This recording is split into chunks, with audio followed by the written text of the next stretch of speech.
Hi guys, kape tayo. Good morning. So ito na yung ensaymada natin kagabi, oh. Mm. Sus, masarap talaga siya. Hindi talaga ako nagsisi na gumawa ako. Tingnan niyo siya guys, oh. Mm.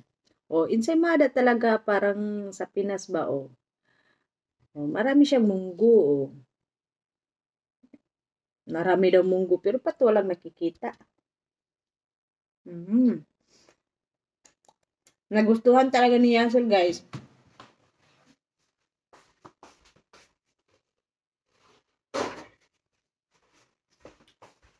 Alam niyo, nagustuhan talaga ng anak ko yung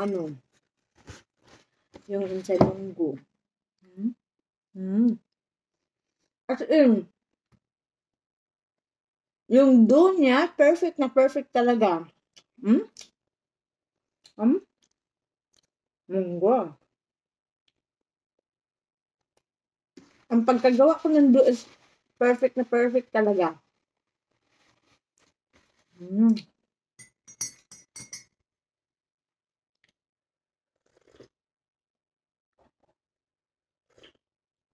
O, diba? At least may isang araw na feel ko talaga yung sa Pinas kasi insay munggo na yan eh. Hmm.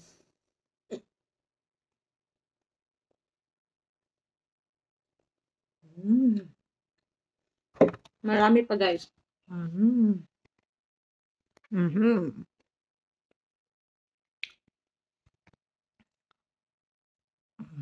Ayan lang guys. Mm. As in talaga. Na-feel ko. Ano talaga siya? Ang pan niya talaga, oh. Mm. Mm. Hindi makunat. Mm. Mm. Mm. As in. Mm. Pero may napansin ako, dapat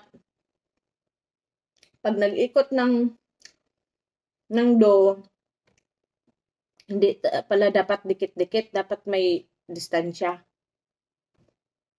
Kasi mawala na yung form niya. Ngayon,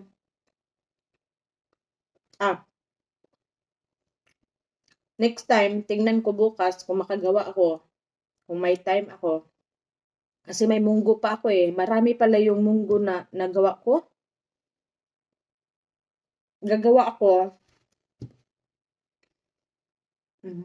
As in, mm, as in, proud ako sa tinapay ko kasi nung una, gumawa ako ng Spanish bread. As in, ang tigas. Pero ngayon, grabe. Hmm? Ang, ang tinapay ko. Sobrang,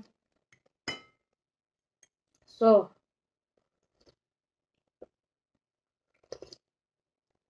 ultra fluffy. Hmm?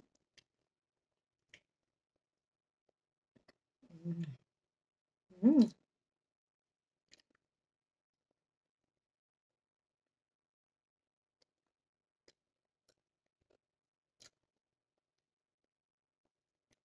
Ito lang talaga ang nakakapag ano sa akin.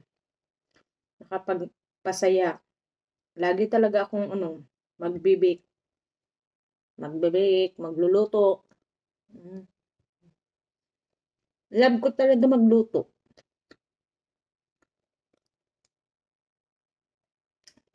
Masarap talaga siya, guys. Mm. Mm. As in, sobrang sarap. Walang halong ime. Masarap talaga. Nagustuhan din ni Yasin, ng anak ko. Pero, yung asawa ko, hindi kumain kasi gabi na kasi ito naluto eh. Ang tagal pala. Dapat may pasensya kapag pag magluto ka nito. Ano, tawag nito?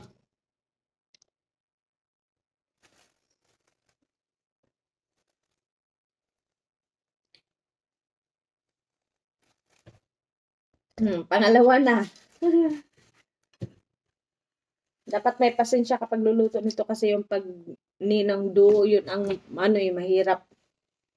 Yung asawa ko kasi kagabi-gabi na to naluto tapos ang asawa ko tapos na naghapunan, tapos ayan, ayaw nang kumain. Tingnan natin mamaya kung kakain siya. So, ayan lang guys. Thank you for watching. Bye!